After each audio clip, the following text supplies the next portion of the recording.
Bienvenue, un air de printemps souffle sur cette émission. À la une, le Paris-Saclay Spring 2021, une troisième édition qui se déroule sur 2 jours et qui sera donc en format 100% digital. Au programme, des rencontres, des conférences, des journées portes ouvertes et une multitude de rendez-vous. Tous les acteurs de l'innovation, de la recherche et de la science seront présents pour donner à voir l'excellence scientifique et le meilleur de l'innovation technologique avec une grande nouveauté cette année, le Spring 50. Je vous en dis plus dans un instant. Rien ne le prédestinait à devenir un entrepreneur. Et pourtant, Valérie Angiez a sauté le pas. Ce chercheur a cofondé Candela, une start-up spécialisée dans la photonique quantique, un secteur hautement stratégique rencontre. Vous allez aussi découvrir une pépinière transitoire de 1800 arbres implantés sur le quartier de Corbeville, des espèces qui vont croître, qui vont pousser, qui seront ensuite réimplantées sur l'ensemble du territoire. Et enfin, un manège éphémère pour remobiliser sur le front de l'emploi. Il fallait y penser. Gros plan sur cette initiative surprenante. Et enfin, notre agenda, vous le savez, c'est à la fin de cette émission.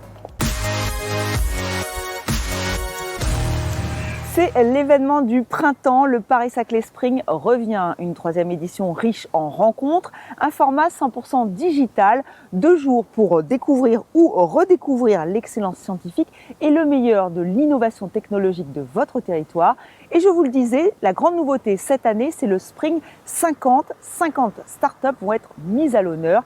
Chaque promotion aura son parrain et pour cette grande première, c'est Gary Hansens, fondateur d'Altrix, qui a accepté de relever le défi. Je m'appelle Gary Hansens, j'ai 37 ans, je suis entrepreneur depuis l'âge de 20 ans. Altrix, c'est ma 3e entreprise que j'ai fondée en 2008. Alors, je suis loin d'être tout seul à présent, nous sommes environ 250 collaborateurs, spécialisés sur une plateforme online historiquement, et puis avec un projet omnicanal depuis quelques années autour du monde du sport, et plus précisément du vélo, de la course à pied et de l'outdoor, où nous proposons plus de 100 000 références à 1,5 million d'utilisateurs en France. Et notre business se ventile également à quasiment 25% maintenant à l'international. Et donc je suis par ailleurs cofondateur de la French Tech Paris-Saclay qui a été labellisée il y a un peu plus de 2 ans et qui compte plus d'une centaine de startups sur le territoire entre Massy et Versailles en passant évidemment par le plateau de Paris-Saclay qui regroupe environ 500 startups. Et puis j'ai eu le grand plaisir d'être invité à être le parrain de l'édition Spring 50 de cette année et je suis évidemment très honoré, très fier, très énergisé à l'idée de pouvoir participer à cet événement qui va mettre en lumière des startups que nous avons donc retenues suite à leur candidature pour pouvoir les faire briller sur le plan local, national et international et mettre en lumière leurs formidables projets pour développer et relancer énormément d'activités en France. Et donc mon rôle dans cette mission de parrain, c'est évidemment d'accompagner le casting de ces entreprises et puis de les suivre, de les coacher, de les mentorer, d'échanger avec elles à la suite de l'événement de Spring et de pouvoir les accompagner dans leur développement. Et donc ce qui est particulièrement intéressant et captivant cette année, c'est qu'on voit énormément de techno de rupture. Et donc évidemment dans un contexte comme celui-ci où beaucoup de choses sont en rupture parce que les modes de vie, de consommation, d'interaction sont à réinventer. Il y a énormément de projets et d'entreprises émergentes qui viennent bousculer, challenger et structurer de nouveaux sujets et de nouveaux projets de demain. Et donc c'est un grand plaisir pour moi de pouvoir participer à cet événement. Fan d'entrepreneuriat comme je le suis et investisseur modeste dans une dizaine de startups en parallèle d'Altrix, je suis évidemment très heureux de voir à quel point le plateau Paris-Saclay et puis le mouvement de la French Tech en parallèle se développent et permettent de faire briller toute cette créativité. Et maintenant, un parcours qui s'inscrit dans cette dynamique entrepreneuriale mise en avant par le Paris-Saclay Spring. Valérie Angiez est un chercheur dans un domaine très pointu, très stratégique, la photonique quantique. Il a créé sa start-up Candela, start-up qui fait partie du célèbre classement des 100 startups où investir en 2021 du magazine Challenge. Rencontre avec ce chercheur entrepreneur. Candela a été créé en fait au Centre de nanosciences et de nanotechnologie de l'Université Paris-Saclay et du CNRS. Et donc nous sommes basés sur le plateau de Saclay et nous développons des ordinateurs un peu spéciaux qu'on appelle des ordinateurs quantiques, qui sont des ordinateurs qui vont utiliser toutes les propriétés de la matière, de la mécanique quantique, pour développer des nouvelles techniques de calcul très puissantes. Le 21 janvier dernier, nous avons reçu le président de la République Emmanuel Macron dans nos locaux au Centre de nanosciences et nanotechnologie, où il a annoncé l'ambition française autour du plan quantique national. L'ambition de la France vise à développer justement toute cette technologie autour des ordinateurs quantiques, autour des communications et des capteurs quantiques. Et donc aujourd'hui, les grands instituts comme le CNRS, l'Université Paris-Saclay, l'INRIA, le CEA et les startups comme Candela s'organisent pour mettre en action l'ambition nationale autour du plan quantique annoncé par le président. Et donc en gros, la France va investir 1,8 milliard d'euros pour financer cette ambition française, financer le passage des briques technologiques qui sont encore dans les laboratoires de recherche comme au sein de l'Université Paris-Saclay vers des applications. Et c'est exactement ce que nous faisons chez Candela. Nous valorisons une technologie qui a été développée au CNRS et à l'Université Paris-Saclay, dans le Centre de nanosciences et de nanotechnologie, pour développer des ordinateurs quantiques. Et donc ici, en fait, on a développé un premier prototype qui sert à faire des premiers calculs à partir de quelques qubits. Ces qubits, ce sont en fait des particules de lumière qu'on appelle des photons. Donc c'est vraiment le grain élémentaire de la lumière. Et on utilise le photon pour enregistrer de l'information quantique dessus et faire des calculs avec. Candela est maintenant en train de suivre un virage. Nous cherchons à lever des fonds. C'est pour ça qu'on a fait la une de Challenge, afin d'augmenter nos équipes et d'aller plus loin dans le développement d'un ordinateur quantique à base de photons.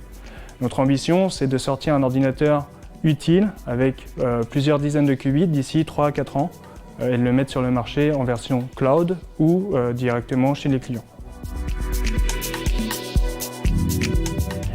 Avec Paris-Saclay TV, vous n'êtes pas au bout de vos surprises ou comment passer de la photonique quantique à une pépinière transitoire. Elle a vu le jour sur le campus urbain de Paris-Saclay et vous la découvrez. 1800 arbres ont été plantés sur le quartier de Corbeville, des espèces locales qui vont croître, qui vont pousser et qui seront ensuite réimplantées sur l'ensemble du territoire. Rencontre avec ceux qui sont à la manœuvre. Sur cette opération de la pépinière de préfiguration de Corbeville, sur le paysage, nous sommes le maître d'œuvre sur cette opération. Donc c'est une opération qui consiste à fournir des arbres pour le plateau de Saclay dans les différentes phases d'aménagement qui vont venir dans les années qui arrivent. Et donc en fait, ce projet de pépinière, il a vocation déjà à constituer un paysage transitoire. C'est-à-dire que pendant que l'aménagement du plateau se déroule, on a déjà une installation d'un paysage temporaire qui a aussi une vocation par la suite à fournir les différents végétaux et arbres qui seront plantés sur les espaces futurs, les espaces publics de la ZAC à la fois du Moulon, la ZAC de l'école polytechnique et la ZAC de Corbeville. Sur ce carré de pépinière, on a planté un peu plus de 2000 sujets qui vont être en culture pendant 2 saisons. Le premier arrachage aura lieu en 2023-2024 sur la période hivernale et le deuxième arrachage et le dernier aura lieu en 2024-2025. Je suis le pépiniériste, je suis la personne qui s'occupe de la pépinière ici qu'on a créée avec le groupe Sympholia. Le groupe Sympholia, c'est 5 pépinières en France qui sont producteurs et qui essayent de promouvoir l'activité de la production des arbres et des arbustes et des plantes d'extérieur en France. L'objectif était qu'à terme, on ait des arbres qui fassent une taille donnée lors de l'appel d'offres. Donc on a planté ici des petits sujets qu'on appelle des jeunes arbres avec l'objectif de les faire pousser, de les faire grandir en hauteur, en taille de branche et en taille de tronc pour les fournir aux futures entreprises de paysage qui travaillent sur le plateau de Saclay. L'objectif de la pépinière est de produire des arbres dans un milieu assez similaire à l'endroit où les arbres vont aller, donc un milieu où le sol va être le même que le sol des chantiers alentours. Le but de la pépinière, c'était de mettre des essences assez locales, donc on a planté du bouleau, du fagus, du chêne et de l'érable. C'est des essences qui sont endémiques de la région et qu'on va essayer de produire ici et d'avoir de beaux sujets à la taille demandée au marché. L'objectif est de produire des végétaux dans des conditions climatiques similaires à l'endroit futur où les arbres seront plantés pour l'éternité.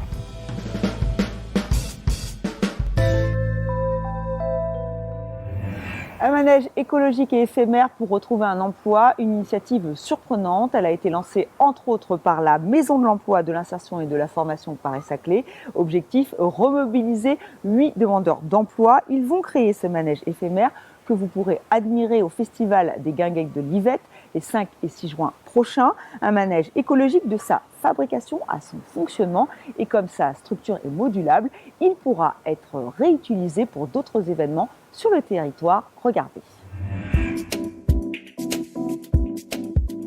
Je fais partie des 3 partenaires qui ont initié le projet de manège avec Animact et la Maison de l'Emploi et de l'Insertion et de la Formation, la MEF de Paris-Saclay. La finalité de l'action, c'est de construire un manège pour les Guinguettes de l'Yvette, qui est un festival qui a lieu depuis 30 ans sur les rives de l'Yvette entre Palaiseau et Villebon, qui accueille comme ça du public. Ça peut aller jusqu'à 10 000 personnes sur un week-end. Et on s'est dit, tiens, ce serait bien qu'on construise un manège pour ce festival avec des gens. On s'est rapproché de la MEF qui nous a proposé de mettre en place un dispositif d'insertion, de mobilisation ou de remobilisation pour des demandeurs d'emploi de longue durée. Là, c'est le module de construction et il y a 2 autres modules qui sont des modules de remobilisation avec un coach emploi et un module de découverte des métiers, à la fois des métiers du recyclage mais aussi les métiers du spectacle vivant et de l'animation. Ce qui est intéressant et ce qui est vraiment sympa avec ce projet, c'est qu'il a mobilisé énormément de monde. Il a intéressé beaucoup d'acteurs du plateau de Saclay. À la fois les acteurs de l'insertion qui ont donné des matériaux, mais aussi des entreprises comme Bouygues Construction qui a donné tout le matériel de sécurité, toutes les EPI. On est accueillis là dans un bâtiment qui appartient à l'EPA, donc l'établissement public d'aménagement du plateau de Saclay, qui a aussi trouvé ce projet intéressant et nous a mis à disposition ses locaux pour pouvoir le réaliser. Ce sera vraiment un manège écologique, quoi. Du début jusqu'à la fin, de la récupération, du recyclage des matériaux à son fonctionnement.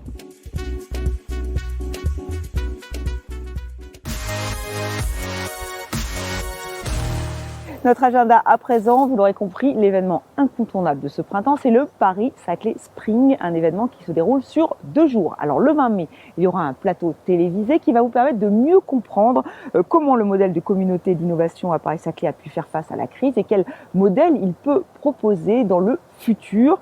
Le 21 mai, ne ratez pas les circuits de l'innovation. Alors attention, c'est uniquement sur inscription. Journée portes ouvertes dans les laboratoires, les centres de recherche privés. Il y a aussi des stands de partenaires. C'est exclusivement sur le salon virtuel en digital avec possibilité d'échange. Et durant ces 2 jours, des rendez-vous B2B et B2C en digital sont également proposés. Plus d'informations sur notre site epaps.fr. La concertation sur la ZAC gare de Guyancourt, Saint-Quentin, quartier des Savoirs est lancée. Venez participer aux échanges sur le futur quartier des Savoirs lors des premières balades urbaines de découverte du site. Rendez-vous est pris les 3, 7 et 8 mai 2021.